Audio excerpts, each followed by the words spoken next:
Alright, so I wanted to make a quick video about something I've been paying attention to lately, and a lot of people missed it because everything you saw on the news while this was going on was about Anthony Weiner and his Twitter pictures. Well, I found this on The Blaze, a story by Michael Telka. It's titled, "Does the new White House Rural Council equal the UN's Agenda 21?" Which if you're not familiar with Agenda 21, I'll leave a link down below in the description box so you can check that out a little bit. Most of you are probably familiar with that. But while everyone was distracted by Anthony Weiner and his pictures on Twitter, Barack Obama signed into effect Executive Order 13575. And if you're not familiar, let me just go over some of the key points of Mike's article. On June 9th, Obama signed his 86th executive order. And basically, nobody noticed this happen. Now, an executive order is they're official documents through which the president manages the operations of the federal government.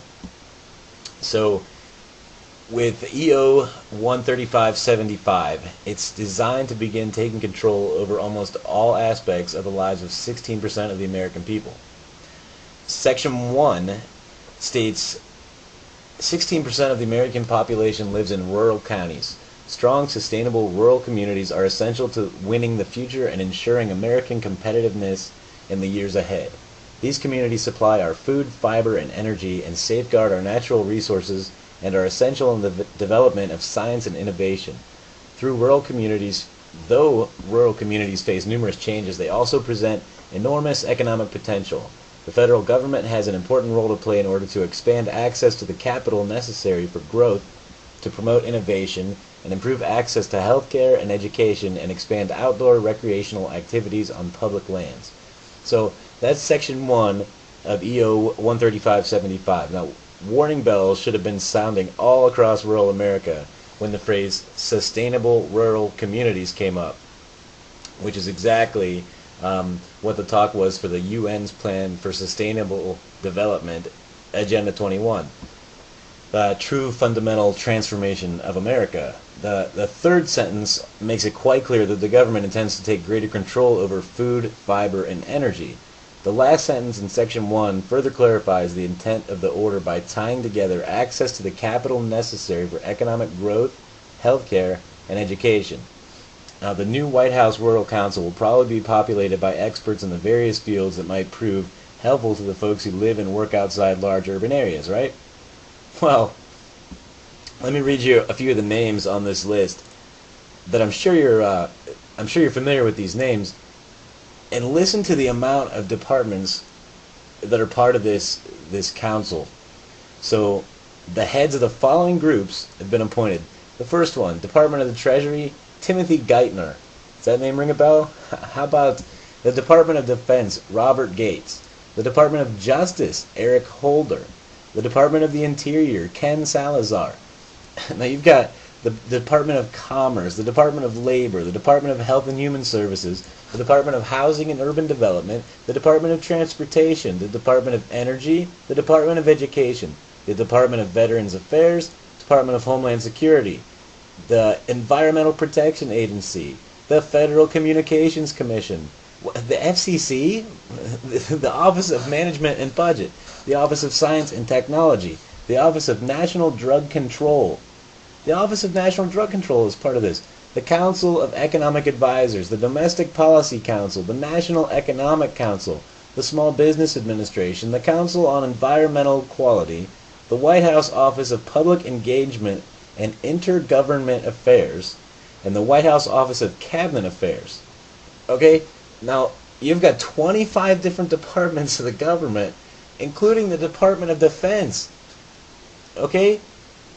Why does the Department of Defense, along with the Department of Homeland Security and even the FCC, this is just an executive order to help maintain and supply food, fiber, and energy through 16% of the American people.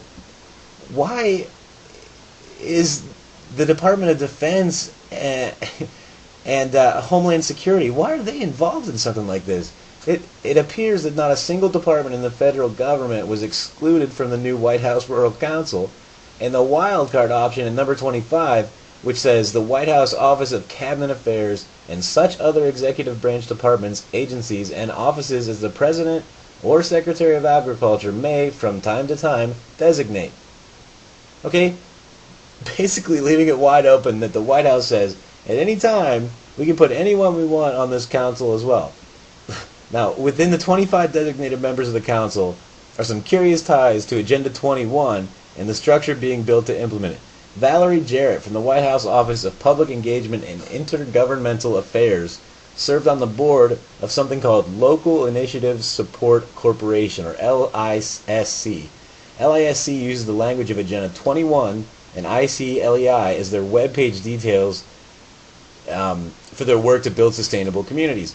Now, Melody Barnes, the head of the Domestic Policy Council, former vice president at George Soros funded Center for American Progress. Hilda Solis from the Labor Department. Nancy Sutley, the head of the White House Council on Environmental Quality, served on the board of the Los Angeles Metropolitan Water District and was one of the biggest supporters of low-flow toilets that are now credited with costing more money than expected while causing some nasty problems. So, is it possible that concerns about 135.75 are just typical anti-government paranoia? Okay, let's review the mission and function of WHRC. Section 4 says mission and function of the Council. The Council shall work across executive departments, agencies, and offices to coordinate development of policy recommendations to promote economic prosperity and quality of life in rural America, and shall coordinate my administration's engagement with rural communities. Economic prosperity and a better quality of life. It all sounds fairly innocent and well-intentioned. But continuing deeper into the order, we find the Council is charged with 4 directives. A. Make recommendations to the President through the Director of the Domestic Policy Council and the Director of the National Economic Council on streamlining and leveraging federal investments in rural areas where appropriate to increase the impact of federal dollars and create economic opportunities to improve the quality of life in rural America. Now, the vague language here sounds non-threatening, but is there a hint that a rural stimulus plan might be in the making? Will the federal government start pumping money into farmlands under the guise of creating economic opportunities to improve the quality of life in rural America? It's difficult to figure it out.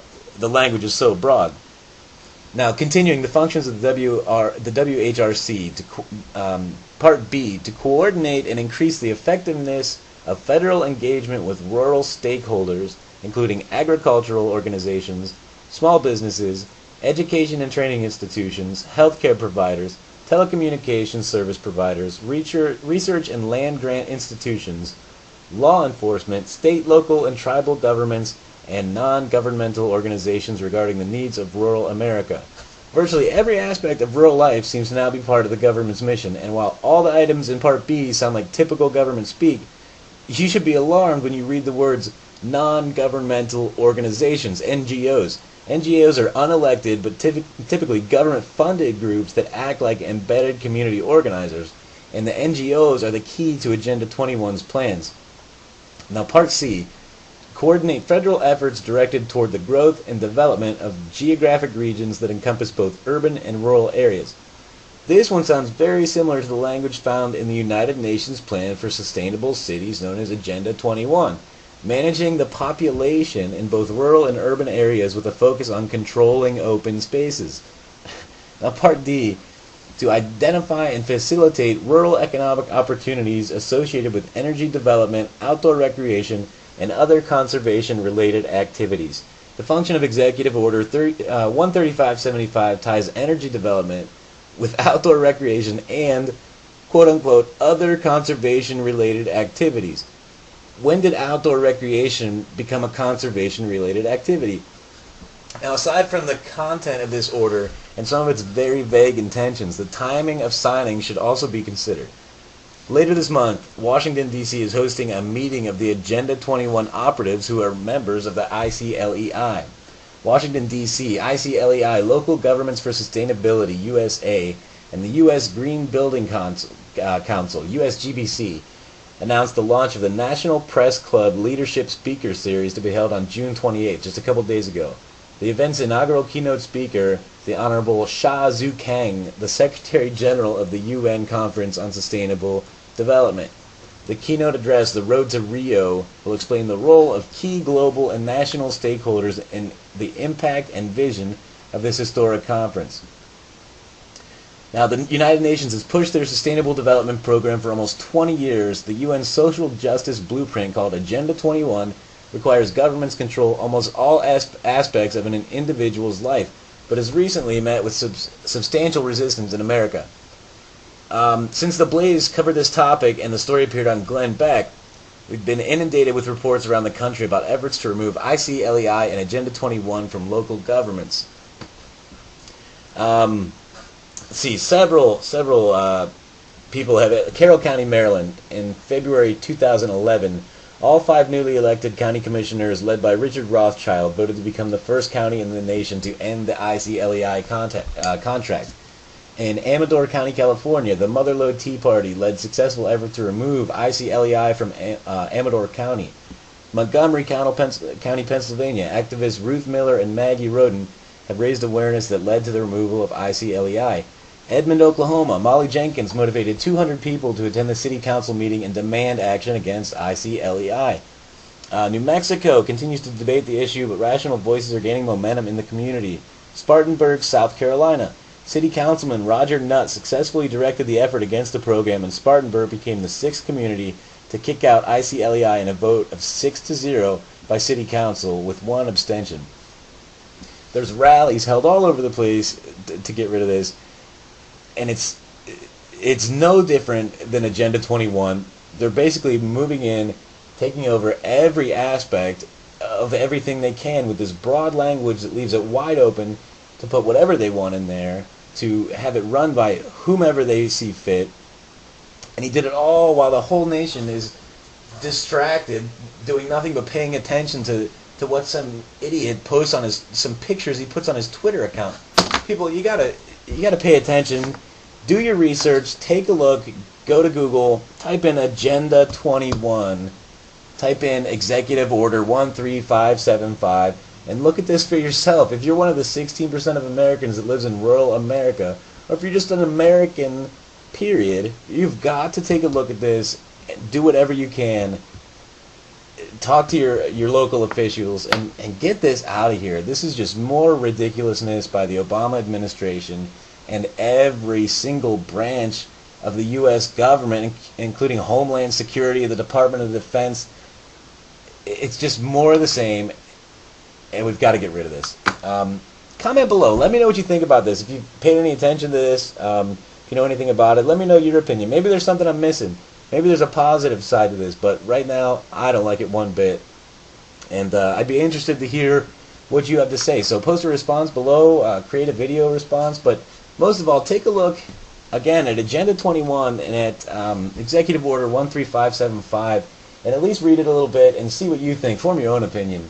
That's it, guys. Thanks for watching, and we'll talk to you later.